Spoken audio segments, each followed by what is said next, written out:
சென்னை சாலி கிராமத்தில் இருக்கிற வடிவேல் சாரோட வீடு இது. வெளியே பார்க்க சாதாரணமாக இருந்தாலும் பின்னாடி நல்லா நீளமாக பிரம்மாண்டமாக இருக்குது வீடு. வடிவேல் சாருக்கு இது மட்டும் இல்லை, மதுரையில் நிறைய வீடுகள் இருக்குது.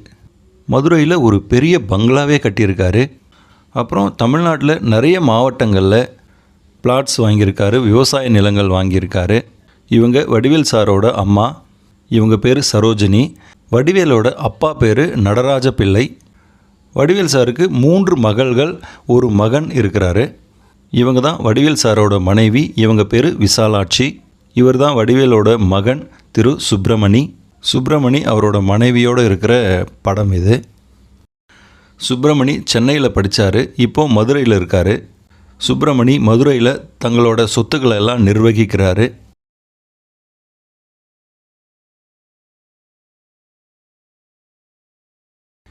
இவை வடிவேலு மகள்களோட திருமண படங்கள்.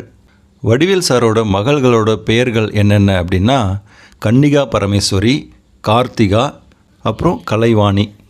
தன்னோட 4 பசங்களுக்கும் வடிவேல் கல்யாணம் பண்ணிட்டாரு. யாருக்கும் பெருசாக கிராண்டாக பண்ணாமல் ஊர்க்காரங்க சொந்தக்காரங்களோட சிம்பிளாக பண்ணார். 1960 பிறந்த வடிவேல் சாருக்கு இப்போ 65 வயசு.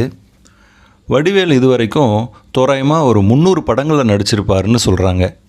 கவுண்டமணி சார் எப்படி தனக்குன்னு ஒரு தனித்துவமான பாணியை க்ரியேட் பண்ணி சினிமாவில் ராஜா மாதிரி இருக்காரோ, அந்த மாதிரி வடிவேல் சாரும் அவருக்குன்னு ஒரு பாணியை க்ரியேட் பண்ணி கெத்தாக வலம் வராரு.